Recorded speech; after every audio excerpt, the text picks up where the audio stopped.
Hello friends, good morning. स्वागत है आपका हमारा यूट्यूब चैनल सक्सेस वाला। तो आज मैं आपको क्लास 10th का प्री बोर्ड में पूछे जाने वाले क्वेश्चंस को आज हम सॉल्व कराएंगे।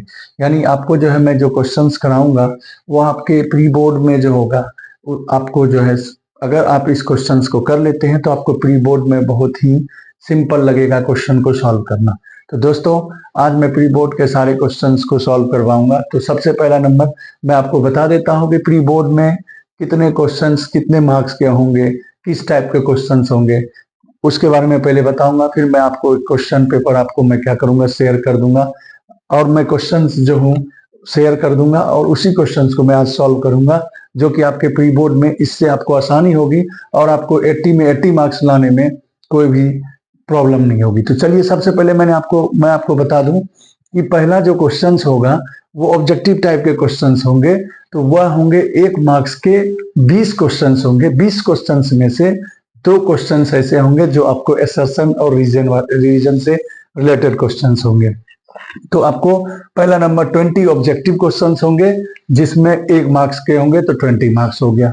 दूसरा जो होगा आपको 2 मार्क्स के 5 क्वेश्चंस होंगे। 2 मार्क्स के 5 क्वेश्चंस होंगे, इस तरह से हो गया 10 मार्क्स हो गया। फिर आपको देखिए 3 मार्क्स के जो क्वेश्चंस है वो 6 क्वेश्चन होंगे, इस तरह से आपको 18 मार्क्स हो गया। फिर अब आप देखिए इसी तरह आपको जो है 4 मार्क्स के यानी 5 मार्क्स के जो क्वेश्चंस होंगे वह 4 क्वेश्चंस होंगे, इस तरह से हो गया 20 मार्क्स। उसी तरह आपको जो है लास्ट क्वेश्चन जो रहेगा केस बेस्ड स्टडी से रिलेटेड होगा, वह 3 क्वेश्चंस होंगे और वो 4 मार्क्स होंगे। और 3 क्वेश्चंस में आपको 3 क्वेश्चंस होंगे जो कि 4 मार्क्स के होंगे, इस तरह से हो गया मतलब 12 मार्क्स के। टोटल क्वेश्चंस आपको होंगे 38 और टोटल मार्क्स होंगे 80। यानी इस तरह से आपको मैंने बताया कि ये आपको इस टाइप के इतने मार्क्स के क्वेश्चन पूछे जाएंगे।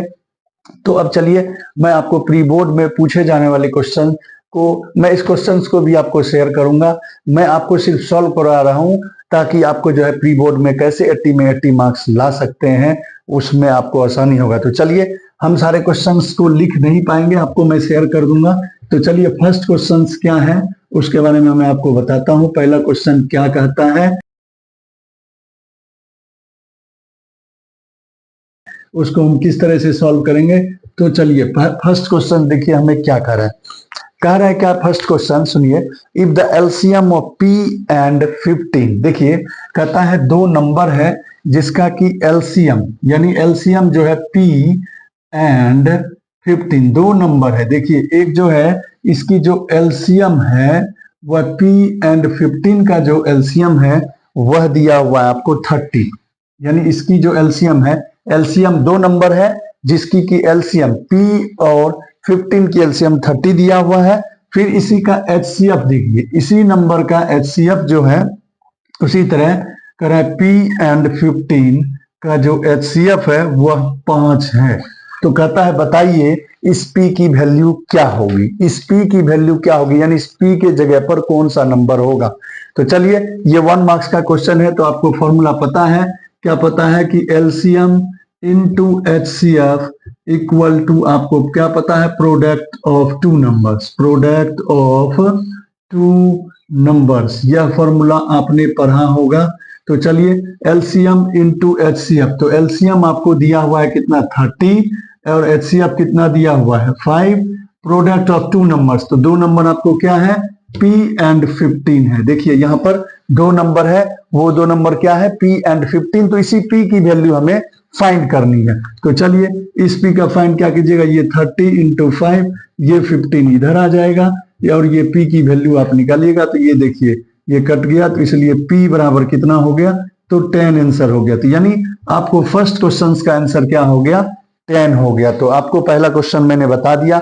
आपको मैं क्वेश्चन पेपर शेयर कर दूंगा, आप जो है उस क्वेश्चन पेपर को देख लेना और मैं उसका सॉल्व कर रहा हूं। ठीक है, तो फर्स्ट क्वेश्चन का आंसर हो गया 10। अब देखिए सेकंड क्वेश्चन हम पढ़ते हैं। सेकंड क्वेश्चन क्या कह रहा है दूसरा क्वेश्चन कह रहा है 7 इंटू 11 इंटू 13। देखिए दूसरा जो क्वेश्चन है वह क्या कर रहा है, ये फर्स्ट क्वेश्चन था। अब सेकंड क्वेश्चन क्या कर रहा है वो देखते हैं। ये फर्स्ट क्वेश्चन था, सेकंड क्वेश्चन देखिए आपको क्या कह रहा है। कहता है 7 इंटू 11, देखिए 7 इंटू 11 इंटू 13 प्लस 13। ठीक है। पूछता है इज ए, कौन सा नंबर होगा, यह प्राइम नंबर होगा, कंपोजिट नंबर होगा, neither prime nor composite, none of the above. तो अब बताइए इसका जो है क्या आपने थ्योरम पढ़ा था। देखिए सबसे पहला नंबर इस दोनों में क्या है, 13 यहाँ भी है, 13 यहाँ भी है, 13 आप कॉमन ले लीजिए तो यहाँ पर क्या बचेगा 7 इंटू 11 और 13 को आपने कॉमन ले लिया, यहाँ पर बच गया 1। तो ये हो गया 13 इंटू, इसको इंटू कीजिए, ये कितना होगा, देखिए 77 प्लस 1 78 होगा। तो अब आपको पता है यहाँ पर देखिए ये 13 इंटू 78 को आप फिर क्या लिख सकते हो, 13 इंटू 6 लिख सकते हो। तो आप क्या देख रहे हो, यह ये जो 78 है, ये 78 को भी हम क्या कर सकते हैं, तोड़ सकते हैं। ये क्या है, 13 के टेबल में है। तो इस तरह से हम क्या कर सकते हैं कि किसी भी दो नंबर को अगर हम क्या करेंगे, ऐसे भी जानिए क्या कहता है थ्योरम, किसी भी दो नंबर को अगर मल्टीप्लाई करेंगे तो जो मल्टीप्लाई करके आएगा वह अगर दोनों नंबर से डिविजिबल है तो वह नंबर क्या होगा, कंपोजिट होगा। यानी आप क्या कह सकते हो, so it is a composite number, so it is a क्या हो गया, कंपोजिट नंबर हो गया।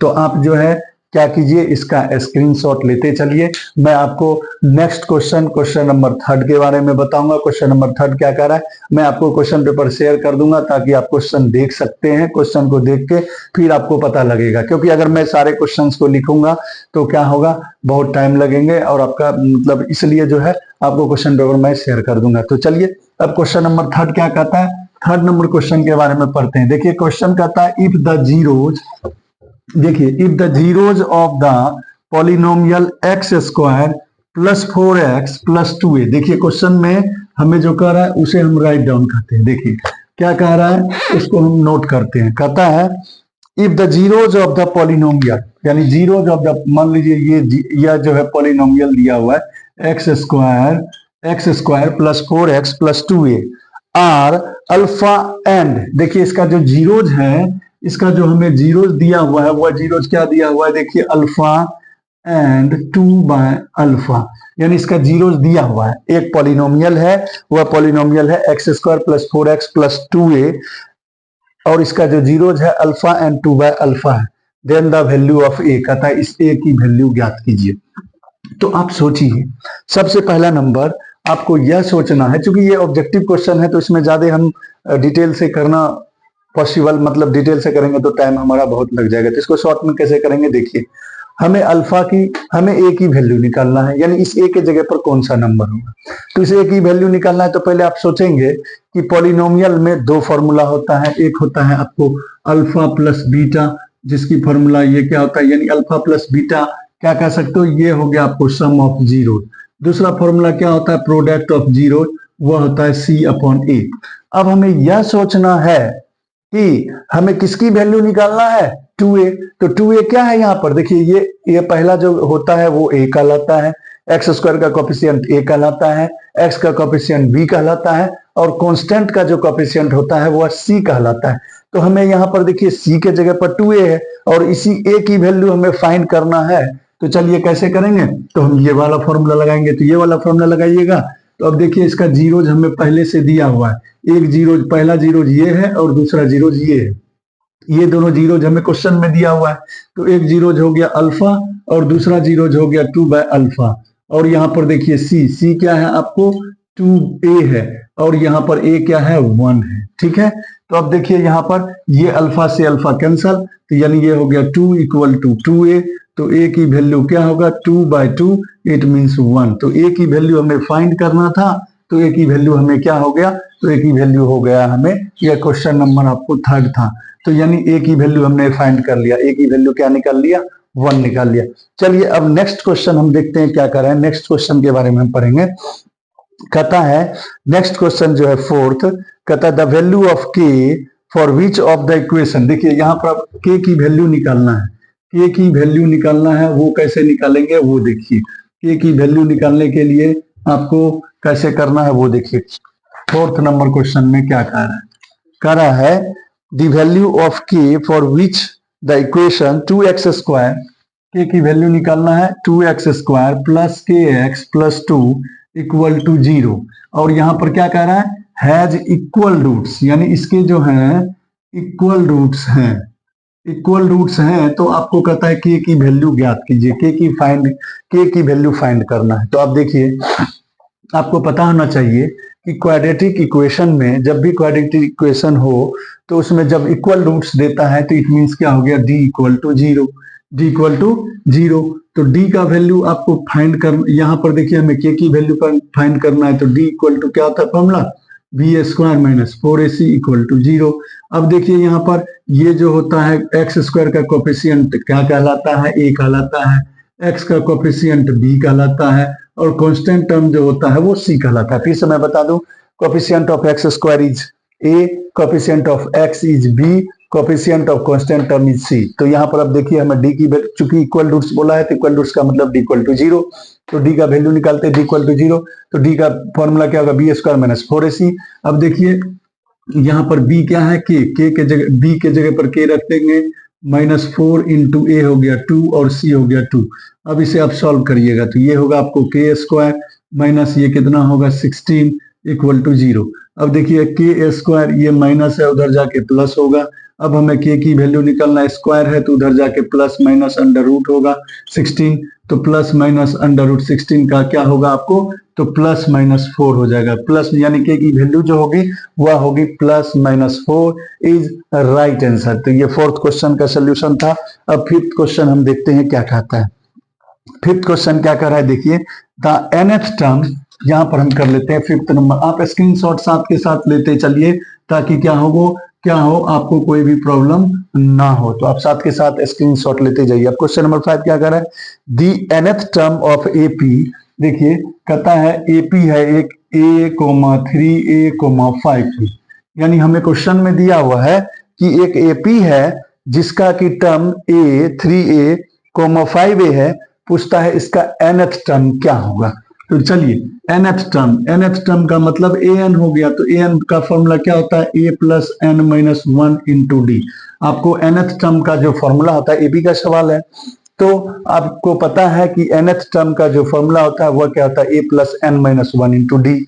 अब यहाँ पर देखिए पहला टर्म a हो गया, और d कैसे निकालते हैं, तो दूसरे टर्म में से पहले टर्म को घटाते हैं, तो यहाँ पर हो गया 3a माइनस a यानी 2a हो गया, यानी d आपको हो गया 2a।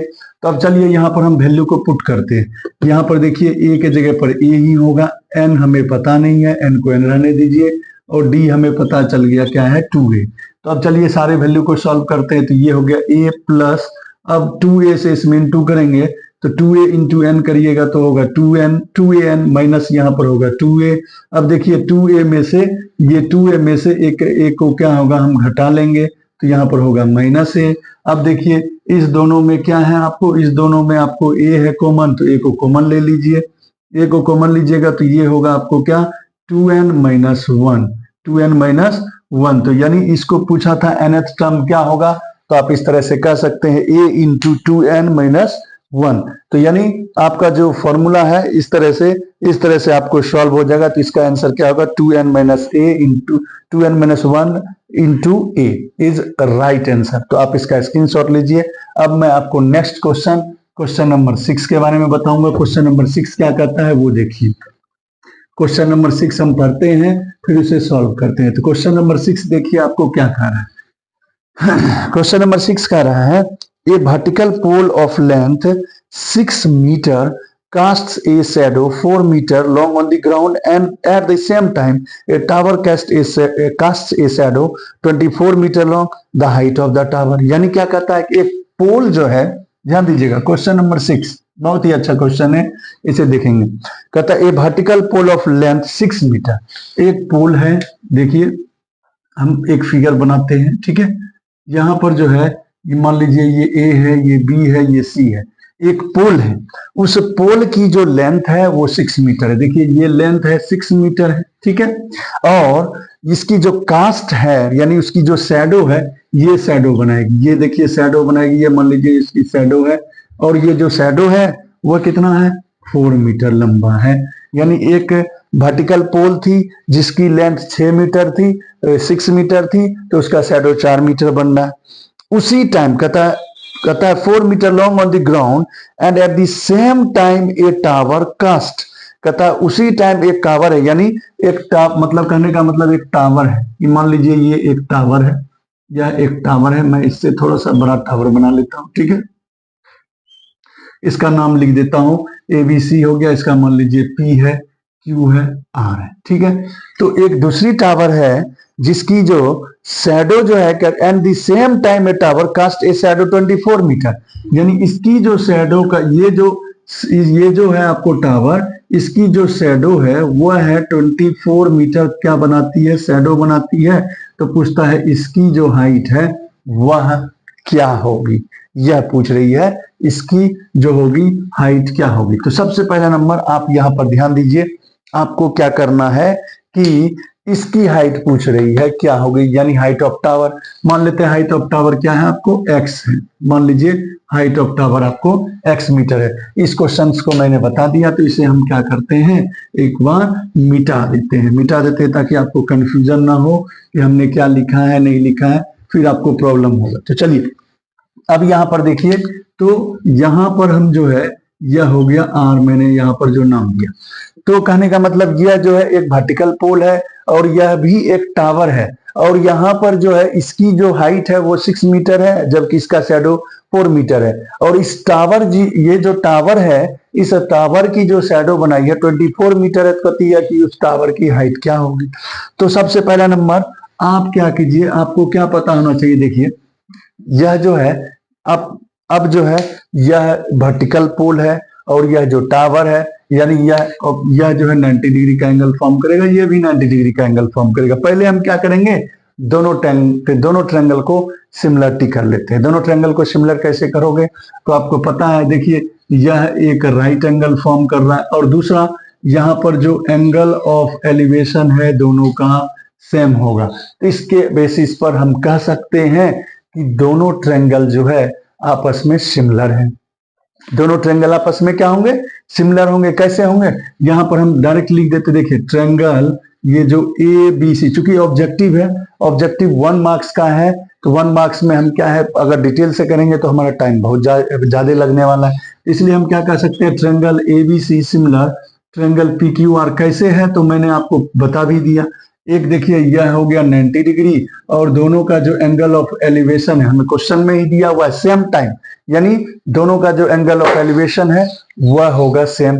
तो इस बेसिस पर हम क्या कह सकते हैं, ए सिमिलरिटी से ये दोनों ट्रायंगल आपको क्या हो गए, ए सिमिलरिटी से यह जो हो गया आपस में सिमिलर हो गए। जब दोनों ट्रायंगल आपस में सिमिलर है तो आपको पता है कि उसके कोरस्पॉन्डिंग साइड्स भी आपस में क्या होंगे, सेम रेशियो में होंगे कोरस्पॉन्डिंग साइड्स। यानी आप क्या लिख सकते हो, देखो ए बी अपन, चूंकि हमें इसका निकालना है तो इसी को पहले लिख ले, चलिए कोई बात, यहाँ पर लिख लेते हैं, यानी ए बी का रेशियो और पी क्यू का रेशियो क्या होगा, सेम रेशियो होगा। उसी तरह यहाँ पर BC का और QR का क्या होगा, सेम होगा। तो अब देखिए यहाँ पर हम क्या करते हैं, AB का हमें वैल्यू है 6, इसका जो वैल्यू आपने मान लिया है ये x है, क्योंकि हमें इसको फाइंड करना है। BC हमारा है 4 और ये देखिए है हमारा 24, ठीक है। यह जो है हमारा कितना हो गया, 24, सारा वैल्यू हम रख दिए। तो अब जब वैल्यू रख दिए इसको सॉल्व करेंगे, ये हो गया 6। अब देखिए x की जो वैल्यू निकालेंगे, ये 6 × 6 कितना होगा, 36 सेंटीमीटर। तो यानी हाइट ऑफ जो टावर हमें फाइंड करना था, वह हाइट ऑफ टावर जो होगा, हाइट ऑफ टावर वह कितना होगा, तो 36 सेंटीमीटर होगा। तो आप जो है इस क्वेश्चन को स्क्रीनशॉट ले लीजिए। मैं आपको नेक्स्ट क्वेश्चन बताता हूँ। नेक्स्ट क्वेश्चन देखिए आपको क्या कह रहा है, क्वेश्चन नंबर 7 क्या कह रहा है उसको हम पढ़ेंगे। क्वेश्चन नंबर 7 कहता है, in triangle ABC DE parallel BC। चलिए इसको हम पहले क्या करते हैं, एक बार इसको आप स्क्रीनशॉट ले लीजिए, फिर मैं आपको क्वेश्चन नंबर 7 बताता हूं। दोस्तों क्वेश्चन नंबर 7 देखिए क्या कह रहा है। क्वेश्चन नंबर 7 हम पढ़ते हैं क्या कहता है, क्योंकि ये क्वेश्चन मैं आपको इसलिए लिख दिया ताकि आपको समझने में कोई प्रॉब्लम ना हो, क्योंकि ये ज्योमेट्री से रिलेटेड है, ट्रायंगल से रिलेटेड क्वेश्चन है, तो इसलिए मैं इस क्वेश्चन को आपको सॉल्व कर रहा हूँ। देखिए क्या कर रहा है, in triangle ABC if DE parallel BC। पहले आप क्या करो, एक फिगर ड्रॉ कर लेते हैं, फिर आपको समझ में आएगा। मान लीजिए मैंने क्या किया, एक triangle A B C draw कर लिया, ए बी सी ड्रॉ कर लिया। इसमें क्या है, डीई, डीई खींच लेते हैं, चलिए डीई ड्रॉ कर लेते हैं, ये है डी और ये है ई। एक ट्रायंगल एबीसी हमने ड्रॉ कर लिया, इसमें डीई पैरेलल बीसी हो गया। एडी जो है वह है 2cm, यानी ये जो है ना यहां से यहां है 2cm, डिनोट कर लेते हैं, ये है 2cm। बीडी जो है वह है 3cm, यानी यह हो गया आपको 3cm। BC equal to 10cm, यानी यह जो है आपको यह है 10cm BC। तो कहता है देन DE इक्वल टू, यानी यह जो DE होगा वह कितना होगा वह आपको बताना है। देखिए इस तरह का क्वेश्चन बहुत ही इंपॉर्टेंट है और आपके पेपर में निश्चित आ सकता है। तो इस क्वेश्चन को देखिए हम कैसे करेंगे। सबसे पहला नंबर, अब चूंकि हमें बताना है डी, तो हम एक काम करते हैं, क्या यह जो ट्रायंगल डीई जो है यानी ADE और ABC, यह जो ट्रायंगल है, क्या पहले हम दोनों को सिमिलर कर लेते हैं। सिमिलरिटी से कैसे करोगे, ट्रायंगल ध्यान देना, ADE एंड ट्रायंगल ABC में चलते हैं, ठीक है। दोनों ट्रायंगल को पहले हम सिमिलर करेंगे। कैसे सिमिलर करोगे, देखो आप ध्यान देना, क्या यह जो होगा यह एंगल आपस में इक्वल होंगे क्योंकि यहां पर देखिए आपको BC पैरेलल DE पहले ही बता दिया है, तो यानी करस्पॉन्डिंग एंगल आपस में इक्वल होंगे। उसी तरह इसका जो यह एंगल है, इसका जो यह एंगल है इस ट्रायंगल का, यानी यह छोटे वाले ट्रायंगल का यह एंगल और बड़े वाले ट्रायंगल का यह एंगल आपस में क्या होंगे, इक्वल होंगे। क्यों इक्वल होंगे, क्योंकि करस्पॉन्डिंग एंगल है और करस्पॉन्डिंग एंगल आपस में इक्वल होते हैं। आप पता है DE पैरेलल BC है, DE पैरेलल BC है, तो छोटे वाले ट्रायंगल का यह एंगल, बड़े वाले ट्रायंगल का यह एंगल। उसी तरह छोटे वाले का यह ट्रायंगल, यह एंगल और बड़े वाले ट्रायंगल का यह एंगल, दोनों आपस में करस्पॉन्डिंग एंगल है और करस्पॉन्डिंग एंगल्स आपस में इक्वल होते हैं। तो यानी आप क्या कह सकते हो, एंगल ADE, एंगल ए देखिए ADE equal to ABC, ABC reason में लिख दीजिएगा आप corresponding angles. Corresponding angles, corresponding angles क्या होते हैं, आपस में इक्वल होते हैं। उसी तरह आप इसको लिखिएगा angle AED, angle AED equal to angle, इसका नाम देना है, क्या दीजिएगा, ACB, ACB, ये भी हो गया आपको कोरोस्पोंडिंग एंगल। तो इस तरह से दोनों ट्रायंगल ADE सिमिलर हो गए ट्रायंगल ABCE।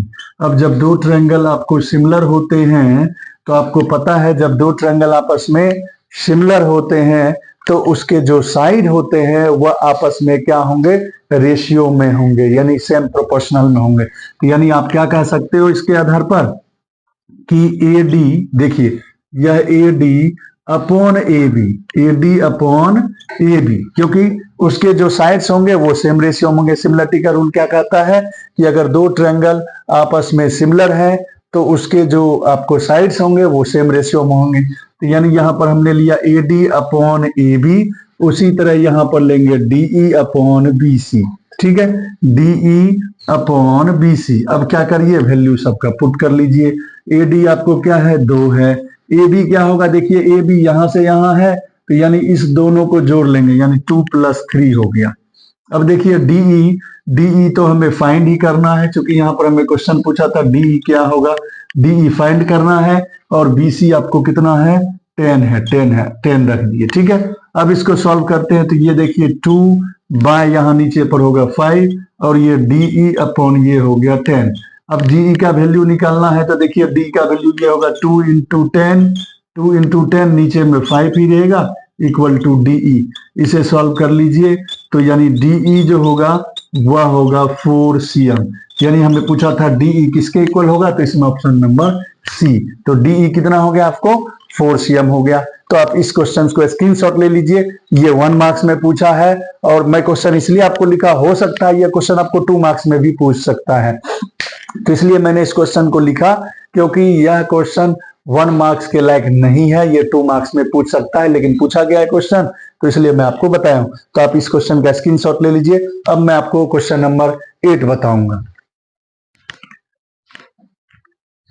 दोस्तों क्वेश्चन नंबर 8 देखिए क्या कहता है। क्वेश्चन नंबर 8 देखिए, क्वेश्चन नंबर 8 क्या कह रहा है, पहले हम क्वेश्चन को पढ़ते हैं फिर आपको समझाते हैं। क्वेश्चन नंबर 8 कह रहा है, if A 6,1, B 8,2, C coordinate दिया हुआ है। इफ ए का कोऑर्डिनेट 6,1 है, बी का कोऑर्डिनेट 8,2 है, सी का कोऑर्डिनेट 9,4 है और डी का कोऑर्डिनेट x,3 है।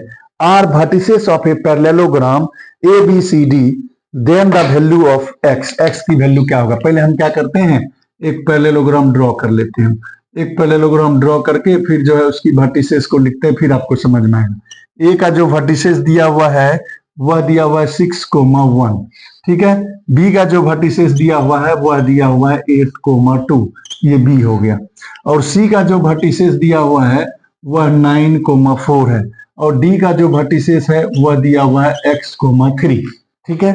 अब कहता है इफ ए वर्टिसेस, ए का वर्टिसेस 6,1 है, बी का वर्टिसेस 8,2 है, सी का वर्टिसेस 9,4 है, डी का वर्टिसेस x,3 है।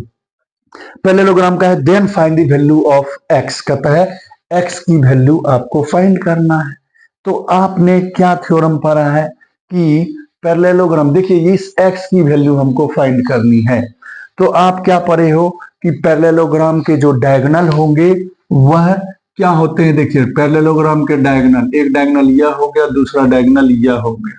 तो पैरेललोग्राम के जो डायगोनल होंगे यह देखिए मिड पॉइंट फॉर्मूला से आपको पता है डायगोनल बाइसेक्ट करते हैं। पैरेललोग्राम के डायगोनल क्या होते हैं, बाइसेक्ट करते हैं। तो बाइसेक्ट देखिए यहां पर कर रहा है, बाइसेक्ट ओ पॉइंट पर कर रहा है, तो ओ जो है इस पॉइंट का क्या है, मिड पॉइंट है।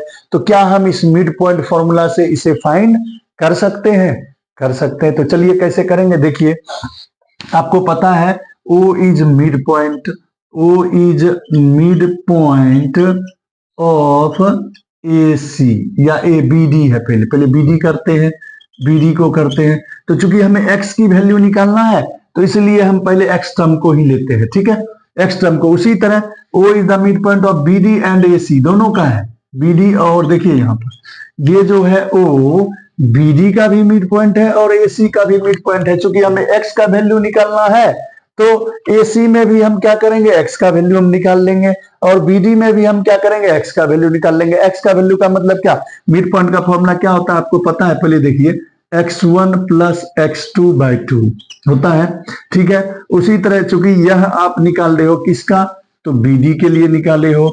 उसी तरह AC के लिए निकालोगे तो इसमें भी होगा आपको x1 प्लस x2/2, ठीक है।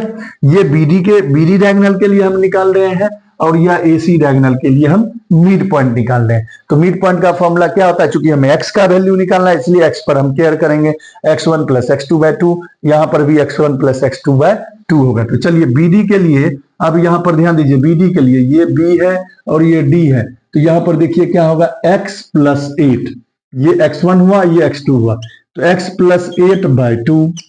उसी तरह AC के लिए हम निकालेंगे, AC के लिए देखिए ये हो गया 6 और ये हो गया 9, तो 6 प्लस 9/2 यानी ये हो गया आपको 15/2। चूंकि दोनों वैल्यू x का है तो इस दोनों वैल्यू को हम क्या कर लेंगे, इक्वल कर लेंगे। दोनों वैल्यू को इक्वल कीजिएगा तो यहां पर देखिए x प्लस 8/2 और यहां पर होगा क्या 15/2। अब देखिए यहां पर 2 से दोनों तरफ 2 है, 2 कैंसिल हो गया, तो x की वैल्यू क्या निकालेंगे, ये हो गया 15 माइनस 8, तो 15 माइनस 8 क्या होता है आपको 7। तो हमें x की वैल्यू निकालना था, x की निकाल लिए। अगर हमें y की वैल्यू निकालना रहता तो हम क्या करते, उसी तरह दोनों कोऑर्डिनेट को निकालते, y वाले को भी इधर निकालते, इधर भी y वाले को निकालते, दोनों को इक्वल कर लेते, तो उससे हमें कोऑर्डिनेट निकल जाता है। तो इस तरह से हमारा x की वैल्यू फाइंड हो गई। आप इस क्वेश्चन का स्क्रीनशॉट ले लीजिए। अब मैं आपको क्वेश्चन नंबर 9 के बारे में बताऊंगा, आप इसका स्क्रीनशॉट ले लीजिए।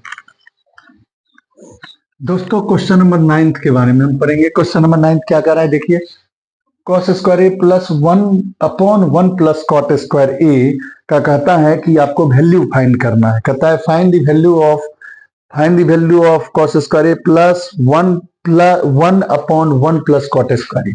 तो चलिए इसको हम सॉल्व करते हैं। cos स्क्वायर को cos स्क्वायर ए ही रहने दीजिए, इसे कुछ मत कीजिए। ये 1/, यह आपको फॉर्मूला लग रहा है 1 प्लस कॉट स्क्वायर ए किसका फॉर्मूला होता है, कोसेक स्क्वायर ए का होता है। क्योंकि आपने स्क्वायरिंग फॉर्मूला में पढ़ा होगा कि cosec square A minus cot square A equal to 1 होता है। तो 1, अब देखिए यहां पर हमें कोसेक स्क्वायर ए जो होता है फॉर्मूला वह क्या आता है, ये माइनस है उधर जाके प्लस हो जाता है। तो 1 प्लस कॉट स्क्वायर ए का जो फॉर्मूला होता है वह होता है कोसेक स्क्वायर ए, यानी वही 1 प्लस कॉट स्क्वायर ए की जगह पर हमने लिख दिया कोसेक स्क्वायर ए। अब देखिए ये कॉस स्क्वायर ए प्लस 1 बाय कोसेक स्क्वायर, आपको पता है क्या फॉर्मूला पता है, रेसिप्रोकल। कोसेक स्क्वायर किसका, कॉस किसका, कोसेक किसका रेसिप्रोकल होता है, साइन का होता है। यानी आपने फॉर्मूला पढ़ा होगा कि sine square A into cosec square A equal to 1 होगा। Sine square A into cosec square A equal to 1 होता है।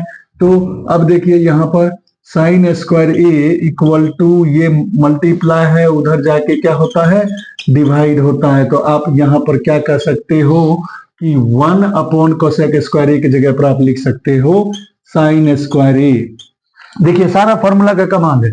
अब देखिए cos square A plus sine square A equal to formula होता है 1, cos square A plus sine square A equal to होता है 1। यही आपका राइट आंसर होगा। तो आप इसका स्क्रीनशॉट ले लीजिए। अब मैं आपको क्वेश्चन नंबर 10 के बारे में बताऊंगा। देखिए क्वेश्चन नंबर 10 क्या कह रहा है, क्वेश्चन नंबर 10 इसी टाइप का है। पहले आप इसका स्क्रीनशॉट ले लीजिए, फिर मैं आपको क्वेश्चन नंबर 10 बताता। देखिए दोस्तों क्वेश्चन नंबर 10 क्या कह रहा है, find the value. Question number 10 क्या कह रहा है, देखिए 2 tan 30 degree upon 1 plus tan square 30 degree का क्या वैल्यू होगा। तो चलिए इसको हम सॉल्व करते हैं। आपको जो है, आपको फॉर्मूला, आपको देखिए इस क्वेश्चन को सॉल्व करने के लिए आपको सबसे पहला नंबर वैल्यू लर्न होना चाहिए, वैल्यू दिमाग में होना चाहिए। तो चलिए 2 tan 30 डिग्री, तो tan 30 डिग्री का वैल्यू क्या होता है, 1/√3 हमने रख दिया। फिर उसी तरह 1 प्लस tan स्क्वायर 30 डिग्री है, तो 30 डिग्री का वैल्यू, tan 30 डिग्री का वैल्यू होता है 1/√3। 1/√3 चूंकि ये स्क्वायर है, स्क्वायर लगा दिया। अब इसे आप सॉल्व करोगे तो ये देखिए 2 इंटू 1 2/√3 हो गया। बाय नीचे में देखिए ये 1 प्लस 1 का स्क्वायर क्या होता है, 1√3 का स्क्वायर क्या होता है 3। अब इस क्वेश्चन को आप सॉल्व कीजिए। अब सॉल्व कीजिएगा, ये 2/√3, नीचे में देखिए ये 3, ये देखिए इसका एलसीएम लीजिए, ये 3 प्लस 1 ये हो गया आपको 4/3। देखिए फिर से यह हो गया 2 इंटू 1 2/√3, ये 1 प्लस 1 का स्क्वायर 1 हुआ, √3 का स्क्वायर 3 होता है। इसे सॉल्व करेंगे 3 प्लस 1 4/3। अब देखिए इसको सॉल्व कीजिए, ये 2/√3, ये 3 ऊपर चला जाएगा और ये 4 नीचे आ जाएगा, क्योंकि आपको पता है डिवाइड है, डिवाइड में क्या हो जाता है, रेसिप्रोकल हो जाता है। रेसिप्रोकल होगा 3 ऊपर 4 नीचे। अब इसे आप कट कर लीजिए, 2 2 जा 4। अब देखिए ऊपर में आपको बच गया 3 और नीचे में बच गया आपको देखिए क्या 2√3। तो हम अब इसे क्या करेंगे, रेशनलाइज कर लेंगे। इसे आप क्या करोगे, रेशनलाइज करोगे, क्योंकि यहाँ पर √3 है, √3 से 3 से √3 से ऊपर √3 से नीचे मल्टीप्लाई करते हैं। तो ये हो गया 3√3 और नीचे में हो गया 2 इंटू 3। तो ये 3 से 3 कैंसल हो गया। अब ये हो गया √3/2। अब आप बताओ √3/2 जो होता है वह किसकी वैल्यू होती है। तो आपको पता होना चाहिए √3/2 जो वैल्यू होती है वह वैल्यू होती है साइन 60 डिग्री का। तो यानी इसका जो फाइनल आंसर होगा वह होगा साइन 60 डिग्री। तो आप इसे क्या कीजिए, स्क्रीनशॉट ले लीजिए। मैं आपको नेक्स्ट क्वेश्चन बताऊंगा। दोस्तों अब हम आपको बताने वाले हैं क्वेश्चन नंबर 11। क्वेश्चन नंबर 11 क्या कहता है वो देखिए। क्वेश्चन 11 को हम पढ़ेंगे फिर इसे सॉल्व करेंगे। If the height of the tower is equal to the length of its shadow. कहता है एक टावर है, ये मान लीजिए एक टावर है, हमने एक टावर को ड्रॉ कर लिया, ठीक है। एक टावर है जिसकी हाइट जो है, जो हाइट है इस टावर की, मान लीजिए यह एबीसी एक ट्रायंगल है, एबीसी एक ट्रायंगल है, ठीक है। ये 90 डिग्री का एंगल फॉर्म करता है, आपको पता ही है क्योंकि टावर वाले क्वेश्चंस हैं। तो if the height of the tower, height of tower equal to length of its shadow, यानी जो हाइट टावर की है वही उसकी शैडो की है। तब कहता है the angle of elevation of the sun, यानी यहां पर जो एंगल बनाएगा वह कितने डिग्री का एंगल बनाएगा। सबसे पहला नंबर आपको देखिए, मान लीजिए ये जो हाइट है टावर का, अगर ये x मीटर है तो उसका शैडो भी क्या होगा, x मीटर होगा। कैसे होगा, हमें क्वेश्चंस में गिवन है। तो पूछता है ये एंगल क्या होगा। तो अब आप सोचो, यह हो गया परपेंडिकुलर और यह हो गया बेस। तो आप समझना परपेंडिकुलर, ये perpendicular, this is perpendicular and this is base. तो we know that perpendicular and base के बीच में जो रिलेशन होता है वह किस फॉर्मूला में होता है, या तो टेन या तो कॉट में। तो हम क्या करेंगे, टेन का फॉर्मूला लेंगे। तो मान लीजिए यहाँ पर सी है तो टेन सी, हमें पूछा था एंगल क्या होगा, तो यह हमें एंगल निकालना है, ये सी है तो टेन सी इक्वल टू आपको क्या है, आपको पता है कि टेन का फॉर्मूला होता है परपेंडिकुलर, परपेंडिकुलर हो गया ए बी और बेस होता है आपको बी सी। अब देखिए यहाँ पर tan C equal to A B भी एक्स है और बी सी भी आपको एक्स है। तो अब आप यहाँ पर देखिए टेन सी इक्वल टू ये हो गया 1, और आपको पता होना चाहिए कि 1 जो होती है वह 10 में किसकी वैल्यू होती है। तो देखिए टेन सी इक्वल टू 1 किसकी वैल्यू होती है, तो 10 45 डिग्री की वैल्यू होती है। तो यहां पर लिख देंगे 45 डिग्री, हमें चूंकि एंगल पूछा था तो C इक्वल टू क्या हो गया 45 डिग्री, क्योंकि ये 10 से 10 कैंसल हो गया, चूंकि C है तो C हमारा राइट, यानी यहां पर जो एंगल फॉर्म करेगा वह कितना फॉर्म करेगा, तो हमें पूछ रहा था, तो एंगल ऑफ एलिवेशन यानी सन का जो एंगल होगा वह कितना होगा 45 डिग्री। तो यानी 45 degree is the right answer. आप इसका स्क्रीनशॉट ले लीजिए, फिर मैं आपको नेक्स्ट क्वेश्चन आपको बताऊंगा। दोस्तों क्वेश्चन नंबर 12 हम पहले पढ़ेंगे, फिर इस क्वेश्चन को सॉल्व करेंगे। बहुत ही अच्छा क्वेश्चन है, बहुत ही साफ क्वेश्चन है, और इस तरह के क्वेश्चंस आपको 1 या 2 मार्क्स में आ सकते हैं। तो चूंकि ये 1 मार्क्स में पूछा है तो मैं आपको बता देना चाहता हूँ, कभी कभी ये 2 मार्क्स में भी आते हैं। क्वेश्चन क्या है पहले मैं पढ़ता हूं। If O is the centre of a circle, ये जो O है इस सर्कल का सेंटर है, एंड कॉर्ड PQ, यहां पर जो कॉर्ड है वह PQ कॉर्ड है, ठीक है, and makes an angle 50 degree, ये जो कॉर्ड है वह कितने डिग्री का एंगल फॉर्म कर रहा है, विद द टेंजेंट PR, यानी PR के साथ जो है यह जो एंगल फॉर्म कर रहा है वह 50 डिग्री का एंगल फॉर्म कर रहा है। हमने नोट कर लिया, ये जो PQ जो कॉर्ड है वह PR के साथ 50 डिग्री का एंगल फॉर्म कर रहा है, ठीक है, with the tangent PR and the point of contact P, ये जो P है पॉइंट ऑफ कॉन्टेक्ट है, then the angle subtended by chord at the centre E, यानी इस सेंटर पर जो एंगल होगा वह कितने डिग्री का एंगल होगा, हमें यह फाइंड करना है। यह कितने, यानी सेंटर पर जो एंगल होगा वह कितने डिग्री का एंगल फॉर्म करेगा वह आपको बताना है। बहुत ही आसान है। सबसे पहला नंबर आपको यह याद रखना होगा कि यह जो रेडियस है, देखिए यह जो रेडियस है और यह टेंजेंट है। आपको थ्योरम पता होगा कि टेंजेंट, यह टेंजेंट PR हो गया और रेडियस क्या हो गया आपको OP हो गया। तो टेंजेंट जो होता है, टेंजेंट के साथ रेडियस जो होता है वह पॉइंट ऑफ कांटेक्ट पर कितने डिग्री का एंगल फॉर्म करता है, 90 डिग्री का एंगल फॉर्म करता है। तो मैं यहां पर आपको पहले लिख देता हूं, OP जो है परपेंडिकुलर है किस पर, PR पर है।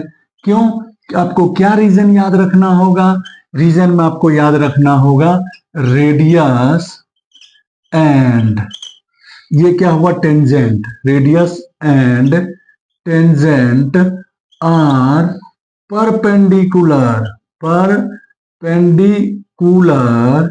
each other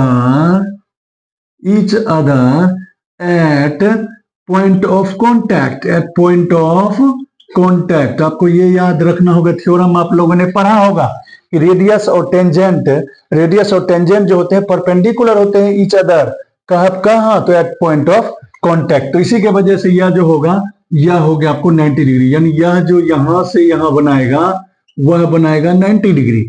यानी अब आप सोचिए कि यह जो टोटल एंगल होगा OPR, यानी एंगल OPR जो होगा वह हो गया 90 डिग्री, और आपको जो यह एंगल है देखिए इस एंगल का नाम QPR, यानी एंगल QPR जो है वह है 50 डिग्री। तो यह इतना एंगल आपको कैसे निकालोगे, यानी OPQ, एंगल OPQ जो निकालोगे वह क्या करोगे, ध्यान दो, फिर से ध्यान देना, यह टोटल एंगल यहां से यहां है 90, यह है 50, तो क्या करेंगे, इतना एंगल हमको फाइंड करना है तो इसको क्या करेंगे 90 में से 50 को माइनस कर लेंगे। तो यानी यह हो गया 90 माइनस 50, यानी यह हो गया 40 डिग्री एंगल फॉर्म हो गया। तो यह 40 डिग्री हमारा, यह हो गया 40 डिग्री। अब आपको पता है कि सर्कल में जितने भी रेडियस होते हैं वह आपस में इक्वल होते हैं। तो यानी अगर आप कह सकते हो कि OP या जो OP है इक्वल टू OQ है, या सेम रेडियस क्या होते हैं, सभी इक्वल होते हैं। तो यह 40 है तो यह भी 40 होगा, क्योंकि आपने थ्योरम पढ़ा है। क्या थ्योरम पढ़ा है कि अगर दो साइड्स आपस में इक्वल होते हैं तो उसके अपोजिट एंगल्स भी आपस में क्या होते हैं, इक्वल होते हैं। तो यह 40 तो यह भी 40। कैसे 40 हुआ आपको पता चल गया, चूंकि यह देखिए OP और OQ क्या है, रेडियाई है, रेडियाई ऑफ द सर्कल, ये दोनों आपस में क्या है, सेम है। तो जब रेडियस अगर सेम है तो उसके एंगल भी आपस में, जो अपोजिट एंगल होंगे वो आपस में इक्वल होंगे। तो यानी आप क्या कह सकते हो कि OPQ angle OPQ equal to PQO, angle PQO, ये दोनों जो होंगे PQO वो दोनों होंगे 40 डिग्री। अब आपको पता चल गया यह 40 डिग्री है तो यह एक ट्रायंगल है, और ट्रायंगल का जो सम होता है वह क्या होता है, 180 डिग्री होता है। तो 180 डिग्री होता है तो देखिए, यानी यह एंगल हमें निकालना था सेंटर का, यानी हमें निकालना था एंगल, क्या निकालना था, एंगल POQ। सेंटर का क्या क्या करोगे, तो आप 180 माइनस यह 40 और यह 40 दोनों को ऐड कर लेंगे, 40 प्लस 40 ये कितना होगा आपको 80 डिग्री। तो यानी ये क्या होगा 180 डिग्री माइनस 80 डिग्री, इसको करेंगे तो 100 डिग्री होगा, यानी 100 degree is the right answer. तो सेंटर पर जो एंगल बनाया वह 100 डिग्री हुआ। तो आप इसका स्क्रीनशॉट ले लीजिए। अब मैं आपको नेक्स्ट क्वेश्चन बताऊंगा। दोस्तों क्वेश्चन नंबर 13 देखिए हमें क्या कह रहा है। क्वेश्चन नंबर 13 कहता है, in the adjoining figure OACB is a quadrant of a circle of radius 14 centimetre, the perimeter of the quadrant is. ये देखिए यह एक सर्कल है, ठीक है, यानी मतलब ये क्वाड्रेंट का, आपको क्वाड्रेंट का मतलब क्या हुआ, 1/4 भाग, यानी सर्कल का जो है यह 1/4 भाग है। तो कहता है इसका पेरीमीटर आपको फाइंड करना है। तो देखिए पेरीमीटर कैसे निकालोगे, सबसे पहला नंबर देखिए हम लिख देते हैं पेरीमीटर ऑफ, देखिए पेरीमीटर ऑफ क्वाड्रेंट, जो भी हमें क्वाड्रेंट का हमें पेरीमीटर निकालना है। तो पेरीमीटर निकालने के लिए आपको क्या पता है, पेरीमीटर किसी भी शेप का निकालना होता है तो उसमें जितने साइड्स होते हैं उनको हम प्लस कर लेते हैं। तो अब यहाँ पर देखिए हमारा क्या है, यह 14 है, यह 14 है, और यह जो है आपको क्या है, सर्कल का 1/4 है। तो सर्कल का आपको पता है सरकमफ्रेंस का फॉर्मूला क्या होता है, 1/4। तो यानी आप क्या लिखोगे, R प्लस R, यानी ये R हो गया यानी OB, और यह हो गया R plus 1/4 into 2πr। 2πr क्यों किए, क्योंकि सरकमफ्रेंस ऑफ सर्कल होता है 2πr, चूंकि यह 1/4 है, क्वाड्रेंट बोला है तो 1/4 हो गया। तो अब इसको हम सॉल्व करते हैं। देखिए रेडियस हमें 14 है तो यह हो गया 14, यह भी हो गया हमारा 14 प्लस 1/4 इंटू 2 इंटू पाई की वैल्यू 22/7 होता है, और R हमें 14 है। तो अब इसे आप सॉल्व कर लीजिए। तो सॉल्व कीजिएगा, अब सॉल्व कीजिएगा, देखिए 7 2 जा 14 हो गया, ये 2 2 जा 4 और ये 2 2 कैंसिल। तो इस तरह से ये देखिए 14 प्लस 14 हो गया 28 cm, प्लस ये हो गया 22 cm। आप इसे प्लस कर लीजिए तो ये हो जाएगा आपको 50 cm। तो यानी इस क्वाड्रेंट पार्ट का जो पेरीमीटर हो गया वह 50 cm हो गया। सारे बच्चे क्या करते हैं, सारे बच्चे क्या करेंगे, सीधे लिखेंगे 1/4 2πr, क्योंकि क्वाड्रेंट बोला है तो क्वाड्रेंट में क्या करते हैं 1/4 इंटू 2πr कर देते हैं। तो इससे क्या हुआ, चूंकि इसमें इस फिगर का बोला है तो इस फिगर में यह भी लेंथ है, यह भी लेंथ है, इसको भी हम प्लस करेंगे, साथ के साथ क्वाड्रेंट का जो हम निकालेंगे, यानी कि सेमी सर्कल, मतलब जो यहाँ पर जो सर्कल है, सर्कल का सरकमफ्रेंस का फॉर्मूला क्या होता है आपको 2πr, तो 1/4 है तो 1/4 से इंटू करके इसे सॉल्व कर लिए। तो इस तरह से हो गया 50 cm is the right answer. आप इसका स्क्रीनशॉट ले ले। अब मैं आपको क्वेश्चन नंबर 14 के बारे में बताऊंगा। तो क्वेश्चन नंबर 14 देखिए दोस्तों क्या कह रहा है, कहता है the area of A sector of a circle with radius 6 centimetre and angle of A sector is 60 degree. यानी यहां पर देखिए सबसे पहला नंबर ये जो है आपको कह रहा है रेडियस जो है सेक्टर का, रेडियस वह दिया हुआ है आपको 6 cm, और यह जो एंगल जो फॉर्म कर रहा है, एंगल को हम डिनोट करते हैं थीटा से, एंगल जो आपको फॉर्म कर रहा है वो 60 डिग्री कर रहा है। तो कहता है बताइए क्या एरिया ऑफ सेक्टर क्या होगा, यानी एरिया ऑफ सेक्टर। तो आपको पता है एरिया ऑफ सेक्टर का फॉर्मूला क्या होता है, आपने पढ़ा होगा, एरिया ऑफ सर्कल में, एरिया ऑफ सेक्टर जो होता है वह क्या होता है, फॉर्मूला थीटा अपॉन 360 इंटू पाई r स्क्वायर। तो अब क्या कीजिए, थीटा का वैल्यू रख दीजिए। थीटा हमारा 60 डिग्री है, तो 60 डिग्री अपॉन 360 इंटू पाई का वैल्यू 22/7 इंटू आर जो है आपको क्या है 6 इंटू 6। अब आप इसको सॉल्व कर लीजिए। फिर से देखिए एरिया ऑफ सेक्टर फॉर्मूला जो होता है एरिया ऑफ सेक्टर का, तो वो क्या होता है theta upon 360 into pi r square.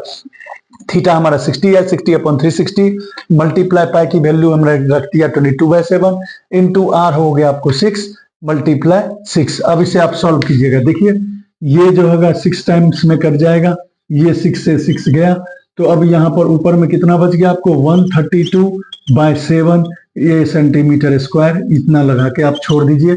आपका ऑप्शन में इस तरह का आंसर दिया हुआ है, तो यही आंसर हो जाएगा।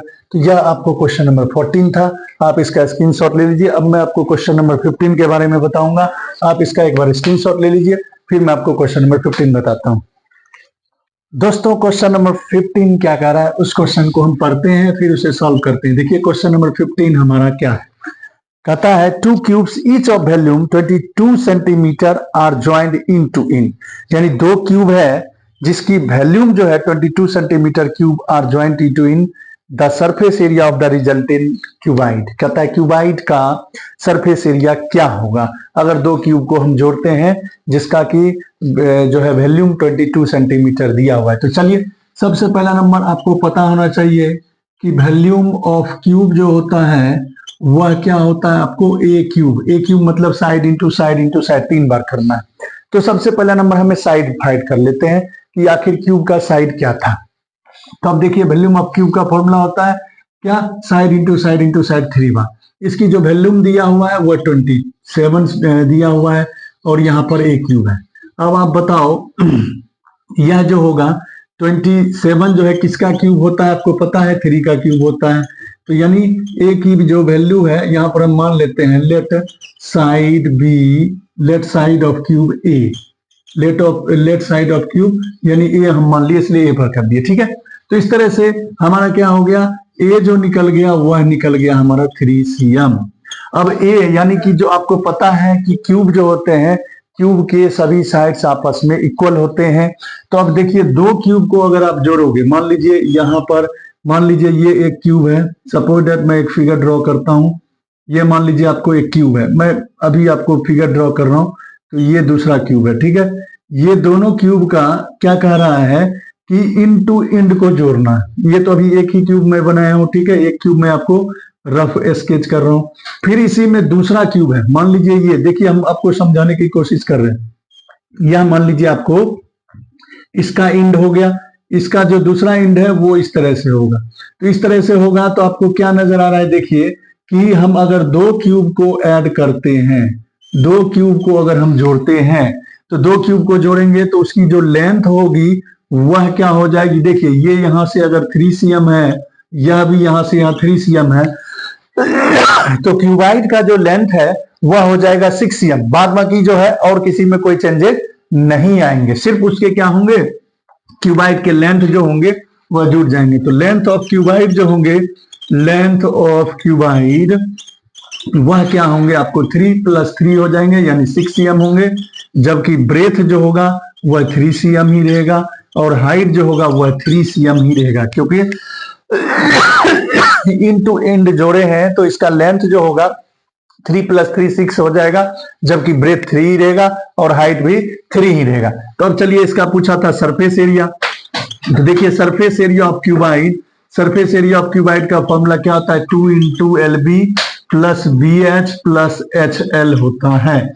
यहां पर देखिए ये फिगर जो है आप ड्रॉ कर लोगे तो इस तरह से बनने वाला है। तो अब चलिए अब आप देखिए 2 × L हो गया आपको 6, ब्रेथ हो गया 3 हो गया ब्रेथ, 3 हो गया हाइट। यहाँ पर देखिए 3 है आपको हाइट और 6 है लेंथ।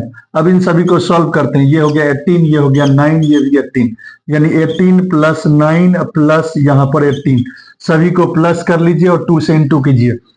ये देखिए सभी को प्लस करते 18 + 9 27 होगा, 27 में आप 18 को प्लस कीजिएगा, 27 + 18 कितना हो जाएगा आपको, ये देखिए ये सभी को हम प्लस करते हैं, ये हो गया 18, ये हो गया 9, ये भी हो गया 18, इन सभी को प्लस करते हैं तो ये होगा देखिए ये होगा आपको कितना 45 होगा, 45 और 2 जा कितना होता है तो 19 सेंटीमीटर स्क्वायर। तो 19 centimetre square is the right answer, क्योंकि इन सभी को जोड़े, देखिए 18 प्लस 9 हो गया 27, 27 में आप 18 को जोड़िएगा कितना होगा 45, तो 2 into 45 90 centimetre square is the right answer. आप इसका स्क्रीनशॉट ले लीजिए।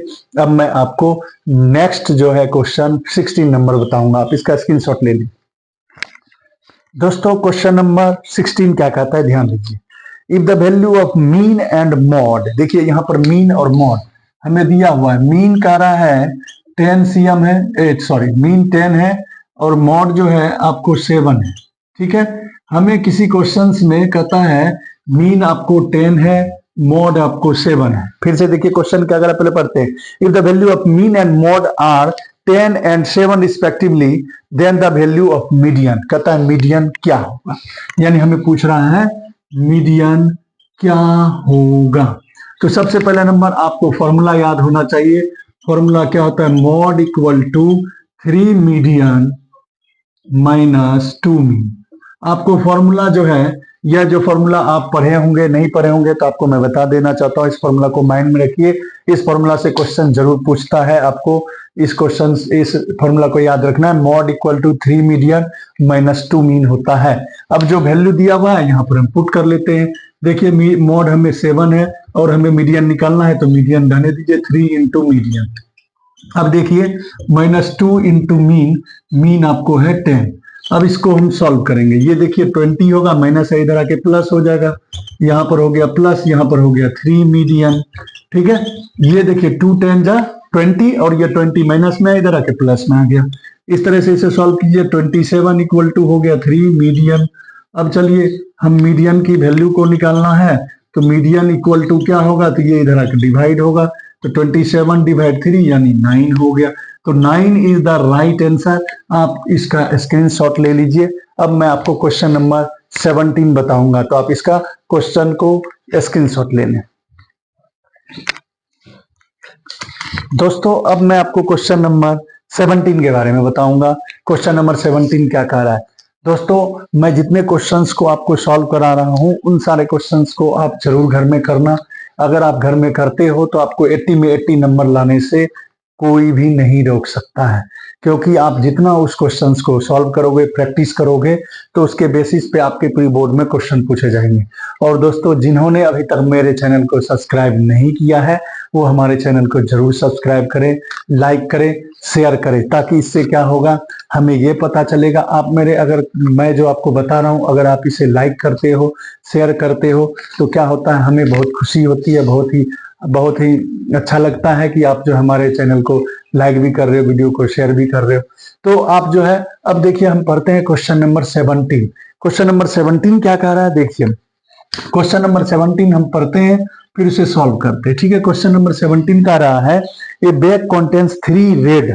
देखिए पहले हमें जो लिखा हुआ है, एक बैग में 3 रेड बॉल्स है, 3 रेड है, और देखिए यहाँ पर ब्लैक जो है वह कह रहा है 5 है, और जो व्हाइट है वह कह रहा है हमारा 7 है। यानी ये सब बॉल्स हैं, ये सारे आपको बॉल्स दिए हुए हैं। एक बैग है जिसमें 3 रेड बॉल्स हैं और 5 ब्लैक बॉल्स हैं और 7 व्हाइट बॉल्स हैं। अब कहता है उस बैग में से, यानी एक बैग में ये बॉल है आपको रखे हुए, ए bag is drawn from the bag at random, यानी उसमें क्या करना है, उसमें से हमें एक बॉल को निकालना है। ठीक है, कोई भी बॉल को हमें निकालना है। तो probability that the ball drawn is not white, कहता है बताइए व्हाइट नहीं आने की प्रोबेबिलिटी क्या होगी। यानी अगर हम जो बॉल निकालेंगे उसमें से हमें व्हाइट नहीं होने की पॉसिबिलिटी क्या होगी। सबसे पहले नंबर टोटल बॉल कितना है वो देख लेते हैं। टोटल बॉल्स जो हैं वह कितना है, सभी को प्लस कर लीजिए, सभी को प्लस कर लीजिए, तो यह हो गया कितना आपको 15, यानी टोटल बॉल्स है 15। अब 15 में से आपको पूछ रहा है कि व्हाइट नहीं आए, तो अब देखिए पहले प्रोबेबिलिटी का फॉर्मूला क्या होता है। प्रोबेबिलिटी का फॉर्मूला आपने पढ़ा होगा कि number of event by number of total sample spaces को हम बोलते हैं। तो ये फॉर्मूला होता है, ठीक है, ये प्रोबेबिलिटी का फॉर्मूला होता है, आप नोट कर लीजिएगा। मतलब ये हुआ कि कोई भी चीज का अगर प्रोबेबिलिटी निकालना होता है तो इवेंट कितना हुआ और टोटल कितना है वो होता है। टोटल मतलब इवेंट अपॉन टोटल इवेंट, ठीक है। तो अब आप यहां पर ध्यान दीजिए, यहां पर पूछा है व्हाइट बॉल नहीं आने की पॉसिबिलिटी। तो देखिए व्हाइट बॉल नहीं आने की पॉसिबिलिटी है तो व्हाइट को आप माइनस कर दीजिए, व्हाइट को क्या कर दीजिए, माइनस कर दीजिए। अगर 50 में, यानी आप इसका फॉर्मूला नोट बोला है, नोट व्हाइट, तो नोट व्हाइट का जो होगा प्रोबेबिलिटी वह कैसे निकालिएगा, तो बहुत ही सिंपल है। नोट अगर कभी बोलता है तो 1 माइनस पहले व्हाइट की प्रोबेबिलिटी कितना होगी, यहां पर देखिए probability of white, probability of white balls, probability of white balls जो होगा वह क्या होगा, तो 7/15 होगा। अब पूछ रहा है नोट, तो 1 में माइनस कर दीजिए, तो 7/15 कीजिएगा, तो इसे सॉल्व कीजिएगा तो ये 15 - 7 ये हो जाएगा 8/15। तो हमें क्वेश्चन में पूछा था कि नोट व्हाइट की प्रोबेबिलिटी क्या होगा, तो आप बताइएगा 8/15 इज द राइट आंसर। आप इसको नोट कर लीजिए। अब मैं आपको क्वेश्चन नंबर 18 बताऊंगा। देखिए दोस्तों, क्वेश्चन नंबर 18 क्या कहता है, when a dice is thrown once the probability of getting an even number less than 4। तो एक डाइस को आप जो है थ्रो कीजिएगा, तो डाइस पे कितने नंबर होते हैं आपको पता है, 1 2 6 होते हैं। आप इसको अगर थ्रो कीजिएगा तो पता है आपको 1 2 3 4 5 6 इसी में से एक नंबर आएगा, आपको इन्हीं सभी में से एक नंबर आएगा।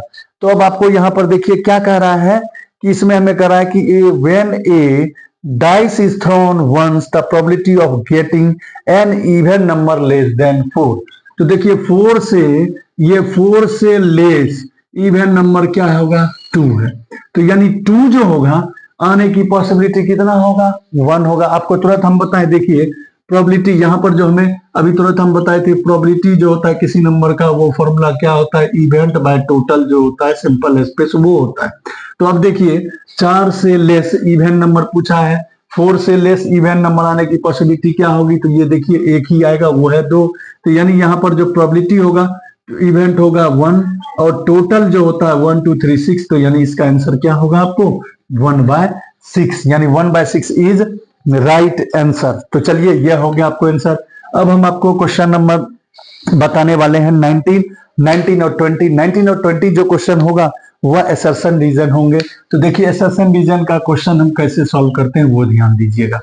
19 नंबर क्वेश्चन कह रहा है व्हेन असर्शन रीजन में आपको मैं एक बात बता देना चाहता हूं, क्योंकि इसमें जो क्वेश्चंस होते हैं उसमें क्या होता है आपको ध्यान देना है। पहले आपको समझना है किसके लिए ए ऑप्शन देना है, किसके लिए बी ऑप्शन देना है, किसके लिए सी और किसके लिए डी। देखिए ऑप्शन ए जो होता है वह किसके लिए हम देते हैं, जब आपको असर्शन और रीजन दोनों सही हो, दोनों सही हो। और रीजन जो होता है वह अगर असर्शन का एक्सप्लेनेशन करता है तो उसके लिए ऑप्शन ए देना है। फिर दूसरा ऑप्शन क्या होगा, असर्शन और रीजन दोनों सही होंगे बट जो रीजन होंगे वह असर्शन का एक्सप्लेनेशन नहीं करते होंगे, तो उसके लिए बी ऑप्शन देंगे। और सी ऑप्शन किसके लिए देंगे, असर्शन अगर आपका सही हो जबकि रीजन आपका फॉल्स हो तो उसके लिए सी देंगे। जबकि डी किसके लिए देंगे, असर्शन आपका फॉल्स होगा जबकि रीजन आपका ट्रू होगा तो उसके लिए आप टी ऑप्शन देंगे। तो चलिए हम अब क्वेश्चन को पढ़ते हैं। क्वेश्चन क्या कहता है, एलसीएम जो है वह कह रहा है कि 17 और 23 का जो एलसीएम है वह है 391।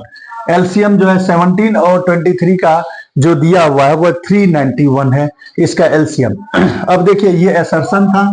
अब देखिए रीजन में हमें क्या कह रहा है, रीजन में देखिए क्या कह रहा है, रीजन में कह रहा है कि अगर LCM of two coprime numbers is equal to the product of the numbers, यानी क्या कह रहा है, देखिए एलसीएम जो होता है, रीजन में कह रहा है LCM of two coprime number, two coprime numbers जो होता है वह हमेशा is equal to the product, equal to the product of the numbers, product of the numbers.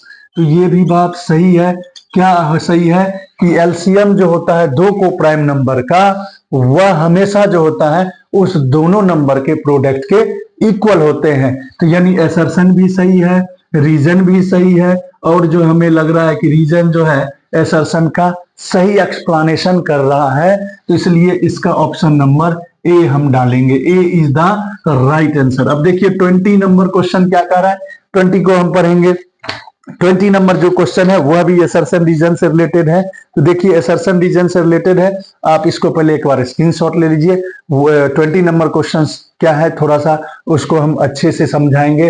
हो सकता है वह क्वेश्चन आपको 2 मार्क्स में भी आ सकता है, तो आप इसका स्क्रीनशॉट ले लीजिए और मैं आपको 20 नंबर लास्ट क्वेश्चन होगा असर्शन रीजन का, वो मैं आपको बताऊंगा। दोस्तों अब जो है आपका जो है 1 मार्क्स का लास्ट क्वेश्चन है, वो भी असर्शन रीजन से रिलेटेड है। उस क्वेश्चन को देखिए हम कैसे सॉल्व करेंगे। If the coordinates of the mid points of a side A B and A C of triangle ABC, पहले हम एक ट्रायंगल एबीसी ड्रॉ कर लेते हैं। देखिए एबीसी एक ट्रायंगल ड्रॉ कर लेते हैं, ए बी सी। कहता है the coordinate of the mid points of side A B, यानी ये जो है ना ए बी का जो मिड पॉइंट है और ए सी का जो मिड पॉइंट है वह क्या है, आपको देखिए ए बी एंड ए सी का जो मिड पॉइंट है ट्रायंगल एबीसी का वह है डी, और यहां पर कह रहा है ई। अब ई का जो कोऑर्डिनेट दिया हुआ है वह दिया हुआ है -3, -3, और डी का जो दिया हुआ है वह दिया हुआ है 3, 5, ये कोऑर्डिनेट दिया हुआ है। एंड देन बीसी, ये जो बीसी है वह दिया हुआ है आपको 20 यूनिट्स, यानी बीसी जो है आपको 20 यूनिट्स है, यह असर्शन में है। अब रीजन में देखिए आपको क्या कर रहा है, the line segment joining the mid points of 2 sides of triangle is parallel to the third side, यानी आपको पता है कि लाइन सेगमेंट जो होता है, the line segment joining the mid points of 2 sides of A triangle, यानी यहां पर 2 sides of A triangle is parallel, ये हम आपको पता है, थ्योरम पढ़े हैं आपने, क्या कहते हैं आप जो है बीपीटी थ्योरम पढ़े होंगे। BPT theorem basic proportionality theorem कहता है कि अगर थर्ड साइड क्या होता है कि ये जो आपको जो है मिड पॉइंट जो होते हैं, मिड पॉइंट्स जो होते हैं वह क्या होता है थर्ड साइड के पैरेलल होते हैं और इसके हाफ होते हैं। तो आपने ये मिड पॉइंट थ्योरम में पढ़ा ही होगा। तो चलिए उसी को हम यूज करते हैं। रीजन इज तो करेक्ट, रीजन तो सही है। अब देखते हैं असर्शन क्या है, तो उसी को हम यूज करते थे, यानी DE इक्वल टू जो होगा वह क्या होगा आपको पता है हाफ ऑफ BC होगा, क्योंकि अभी आपने रीजन में पढ़ा है ये जो होते हैं, ये जो मिड पॉइंट होते हैं वह थर्ड साइड के हाफ भी होते हैं, यानी DE इक्वल टू हाफ क्या होगा BC होगा। तो अब देखिए DE कैसे निकालिएगा, तो डिस्टेंस फॉर्मूला से आप DE निकाल लो, डिस्टेंस फॉर्मूला से आप DE निकालोगे तो आप फॉर्मूला जानते हो कि x2 माइनस x1 का whole square plus y2 minus y1 का होल स्क्वायर, ये फॉर्मूला होता है। DE का जो हमें डिस्टेंस निकालना है और यहाँ पर हाफ इंटू BC हमें दिया हुआ है 20। तो इसे हम सॉल्व करते हैं। पहले हम जो है अंडर रूट x2 x1, तो यहाँ पर -3 हो गया, -3 का होल स्क्वायर प्लस y2 क्या हो गया आपको -3 और y1 क्या हो गया आपको 5, तो यहाँ पर हो गया -3 - 5 का होल स्क्वायर। इसको सॉल्व कीजिएगा तो ये तो हो गया आपको 10। अब यहाँ पर देखिए -3 - 6 मतलब -3 - 3 क्या होगा -6 का होल स्क्वायर प्लस ये -3 और ये -5 ये क्या हो गया -8 का होल स्क्वायर, अंडर रूट ये हो गया 10। अब देखिए यहाँ पर ये कितना हो गया 36, ये कितना हो गया आपको 64, ये 36 प्लस 64 ये 10 है। ठीक है, तो अब आप इसको सॉल्व कीजिएगा तो ये देखिए यहाँ पर मैं यहीं पे कर लेता हूँ। देखिए इसे सॉल्व कीजिएगा तो ये होगा 100 का रूट क्या होता है यहाँ पर 10 है, यानी 100 का रूट 10, ये भी 10, यानी दोनों आपस में इक्वल है, यानी ये भी आपस में क्या हो गया इक्वल हो गया। इस तरह से हम कह सकते हैं कि असर्शन और रीजन दोनों सही है, और रीजन जो है क्या कर रहा है जो है असर्शन का एक्सप्लेनेशन कर रहा है। तो इसके आधार पर आप इसका जो आंसर लिखिएगा वो आंसर क्या होगा आपको ए होगा। ए क्यों होगा, क्योंकि assertion and reason both are true and reason is true explanation of assertion. तो इसके आधार पर हम कह सकते हैं कि इसका जो आंसर होगा वह ए होगा। तो आप इस क्वेश्चंस का स्क्रीनशॉट ले लीजिए। ये अभी तक में मैंने जितने क्वेश्चंस बताए थे वो 1 मार्क्स के थे। अब हम और दोस्तों अभी तक जिन्होंने हमारे चैनल को सब्सक्राइब नहीं किया प्लीज हमारे चैनल को सब्सक्राइब कर ले, लाइक करें और जितना हो सके शेयर करें। अब मैं आपको जो है 2 मार्क्स का क्वेश्चन सॉल्व करवाने वाला हूं। आप जो है इन सारे क्वेश्चंस का स्क्रीनशॉट लेके इससे घर में जरूर प्रैक्टिस करें। अब मैं आपको 2 मार्क्स का बताऊंगा, आप इसका स्क्रीनशॉट ले लें।